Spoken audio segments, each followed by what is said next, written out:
You're listening to Kizuki, the podcast. I'm Mae Yoshikawa, and I define the Japanese concept of Kizuki as the following. Kizuki.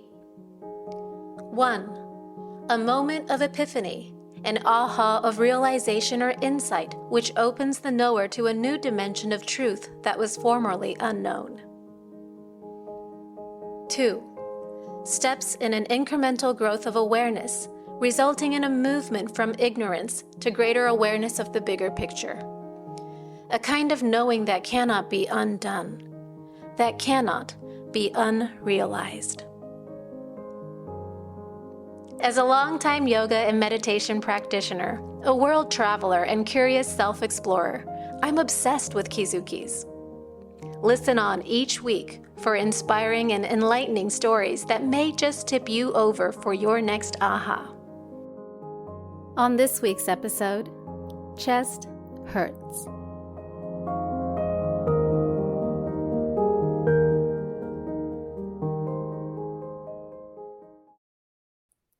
Today I want to share with you a deeply personal and meaningful, important story.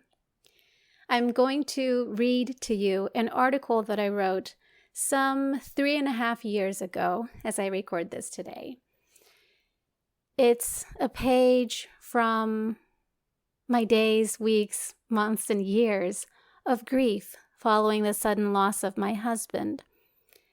And the story really encapsulates everything that I had been learning through my experience of grief, all of the wisdom that I got to put into practice, everything that I was learning through meditation and yoga and just a deep self-inquiry. In this case, I got to put it into practice with my son, Isa, who was 11 years old at the time. Now, any parent knows that parenting can be very challenging. It pushes all the right buttons to push us to grow. And then parenting while grieving is a challenge that I wish upon nobody. But in my life, I'm also grateful that I had my children, that I had my sons to help me through my grief, because more than anything, more than anyone, it was for them that I always chose to live. Someone who inspired me to get up in the morning, put myself together, and stand in the kitchen and cook food again. Anyway, they're important to me. And as you know, my podcast is called Kizuki, the podcast. And ordinarily, I like to be in discussion with you about the Kizuki points or the ahas and insights, perspective shifters that I might have you take away, like key points. But for this episode, I'm going to read you this story and leave it at that. My hope is that you will take from it what you will and see what resonates for you. My chest hurts. 11-year-old Isa complained upon waking up in the morning. He's holding his hand against the center of his chest, like it's real, and it's there. I'm so loved. I can't take it. My chest hurts. We were approaching the 3rd death anniversary of my husband, who died in a sudden traffic accident. My eldest son, Isa, and I have been grieving, living life, and growing, and learning to love through it all. Let's back up a little bit. Yesterday sort of sucked. We got off on the wrong foot. Isa was scolded, and I scolded, and neither of us felt good about it. I needed him to recognize and remold his behavior about some basic things. I had him write me a journal page to reflect on what he did wrong and what the repercussions were. Then, how he felt about it and how he intended to change certain habits of his. He doesn't like to journal like I do, so it's a double challenge for him. But I figured this method works for us. encouraging self-reflection while also giving him a chance to work on his penmanship and constructive writing ability. This journal turned out to be a masterpiece. It was supposed to be about the little things: making your bed, eating breakfast, brushing your teeth, and straightening up before opening your computer to find your friends online. Filled with an innocent child's outlook on the nature of his life and character, Issa made it into an essay about how he needs to recognize order and priorities in living a quality life. He opened with a straightforward repentance. Then, as if he were Greta Thunberg taking on climate change, he broke into his version of a refined discussion on how he believes he can modify this immense and serious problem by finding immediate beauty in things other than electronics in my life. Honest and elaborate, it made me laugh out loud. A grown-up couldn't have written such an introspective piece. The laughter was just what we needed to let it all go. Then we could reconnect in love, where we belonged. As we lay down to sleep last night, Issa and I remembered our daddy. Love and laughter always have us thinking of him, for he was the big, warm embodiment of these elements. We said goodnight. But then I heard Issa start to cry. At first, a small shake. Then, uncontrollable waves of wailing grief. I miss him.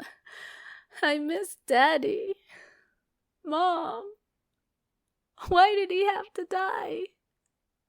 Why did he have to die? Issa repeated as the tremendous emotion took over his whole body and being. I held him. I let him be. These emotions need to be allowed, permitted, free to move and move out. I stroked his back. I let his head rest on my arm and reminded him over and over again how loved he is, how Daddy is so proud of who he is. What an awesome child you are, just as you are.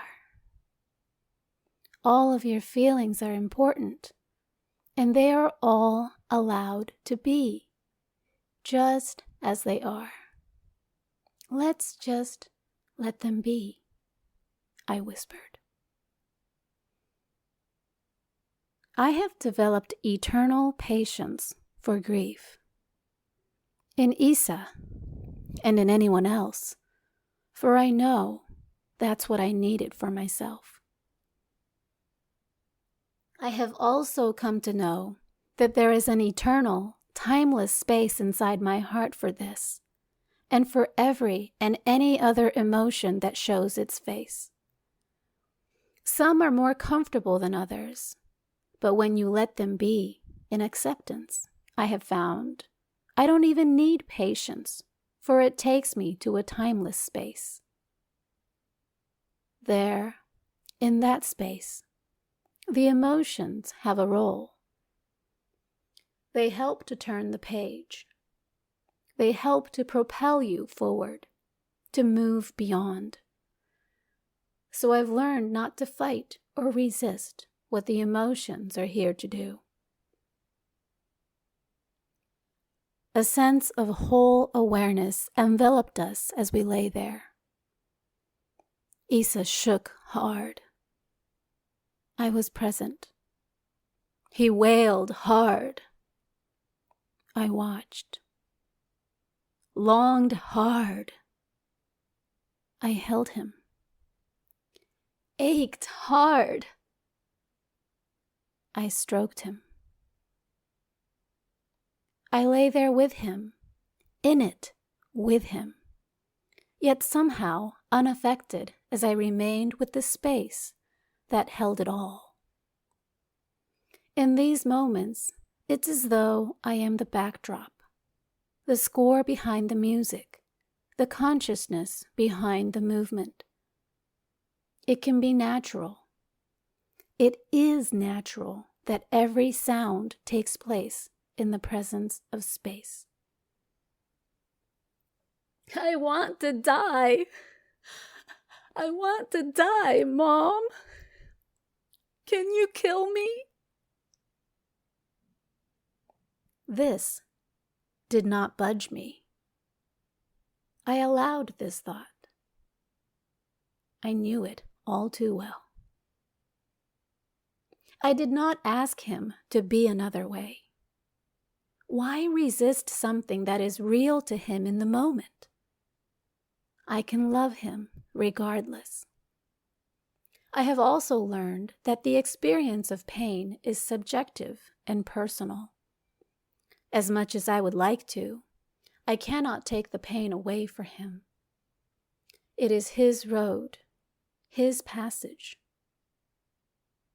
And so, I continued to hold him and say a few silent prayers in my heart.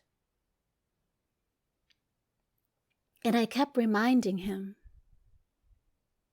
I love you. You are so loved. You are lovable just as you are, for just being you. Not just Daddy and me, but all your friends, and even all the world needs you to be just who you are. Nobody else can be you. You are important. You matter so much. Why is not the question right now. Sometimes it's just not. Maybe one day you'll find your answer. Just not today. But I know one day you'll see. I love you. You're so loved, lovely, lovable, and loving. I just held him and held him until a certain point when he needed to interrupt himself to get some tissues and eventually to soften up a bit. Now, before you go to sleep, you take all that pain and everything you're feeling and you give it up. You give it away to the angels and gods and goddesses and to Daddy and Oma in heaven, and let them take it for you while you sleep. They'll take care of them for you, okay? Issa nodded gently. A couple of sob nods, and he was off to sleep. For me, it was a testament to my own growth and healing. Years do not accurately count the experience of rebirth and evolution, but for us, this day, this evening, this moment was it. And there it was, as it had always been, a space of love, holding us, regardless. It was not a surprise, then, that Issa awoke with a peaceful smile the next morning. A child lives in the moment and flows in the now. My chest hurts. I'm so loved. I can't take it. My chest hurts, he said. Yes, as for his aching chest, I know exactly what to do with that, I smiled and replied. I took him out to our terrace to face east towards the rising sun. I wrapped my arms under his arms. I touched the spot. It's here, right? And then I opened his chest to give him a wide stretch. Those are growing pains. A different sort of growing pain. That's your heart expanding because you're so loving and you are so loved. And you're becoming bigger and bigger to love even more.